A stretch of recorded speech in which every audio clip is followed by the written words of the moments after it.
Boker Tov, nous sommes le 1er décembre 2021. C'est l'heure du premier journal d'information en direct de Jérusalem sur Radio Kalita.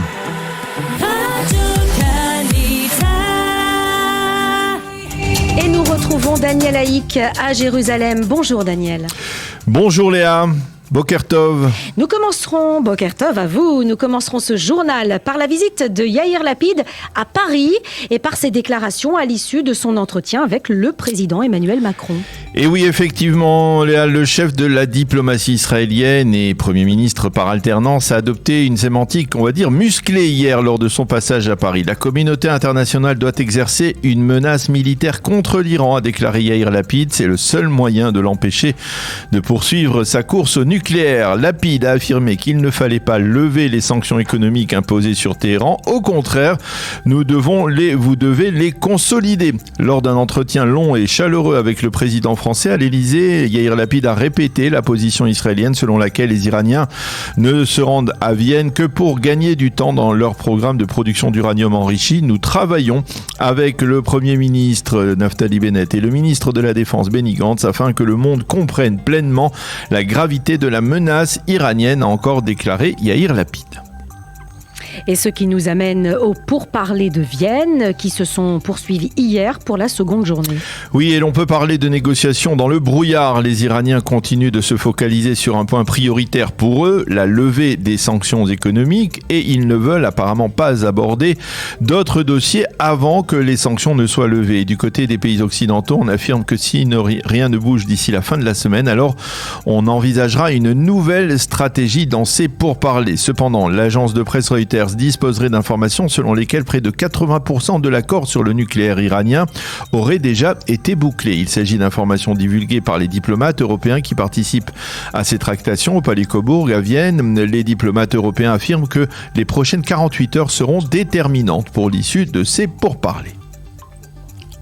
Et au chapitre coronavirus, on parle de l'Omicron qui préoccupe toujours les autorités sanitaires. Oui, hier, le ministre israélien de la Santé publique, Nitzan Horowitz, a expliqué que les Israéliens qui ont reçu la 3e dose de vaccin, le fameux booster, seront protégés du nouveau variant. Lors d'une conférence de presse qu'il a donnée à Be'er Sheva, Nitzan Horowitz a affirmé que la situation sanitaire en Israël était sous contrôle. Il a révélé que les autorités israéliennes avaient prévu l'arrivée d'un variant nouveau et qu'elles n'ont pas été prises de court par l'arrivée du fameux Omicron.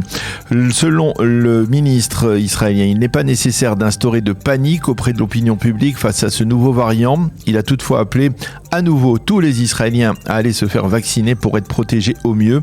Il faut souligner également que le Premier ministre Naftali Bennett s'est entretenu hier avec le nouveau chancelier autrichien Schellenberg et avec son homologue tchèque des derniers développements sanitaires, et ce lors d'une conférence de presse qui ressemblait assez singulièrement à celle que Benjamin Netanyahou avait instaurée au tout début de l'épidémie. À l'époque, le chancelier autrichien était Sebastian Kurz. Là encore, Naftali Bennett a réaffirmé à l'oreille de ses interlocuteurs l'importance de la vaccination.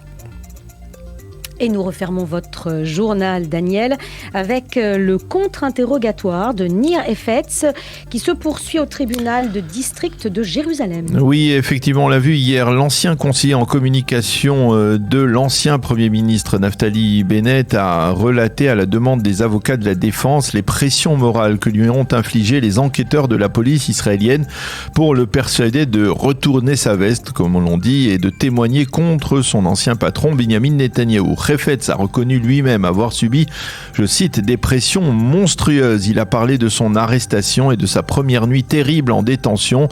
En interrogeant le témoin d'État de la sorte, les avocats de la défense, donc de Benjamin Netanyahou, ont un objectif très clair, pousser le tribunal de district de Jérusalem à déclarer le témoignage de Nir Efetz irrecevable.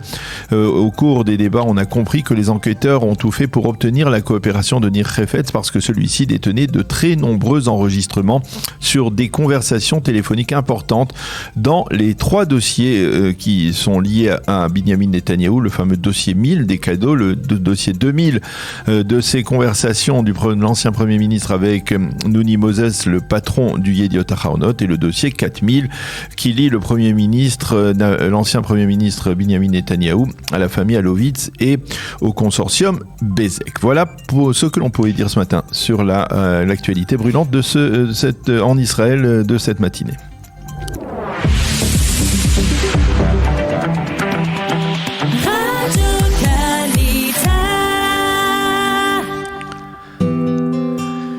Une page météo après une véritable semaine estivale en Israël, c'est le grand retour de l'hiver avec des pluies, des vents, une baisse sensible des températures sur l'ensemble du territoire israélien. C'est le menu météo pour aujourd'hui et pour les 2 prochains jours avec peut-être une stabilisation autour de Shabbat. Il fera aujourd'hui 17 degrés à Jérusalem, donc 10 degrés de moins qu'hier, 22 à Tel Aviv et 22 et 25 degrés à Eilat.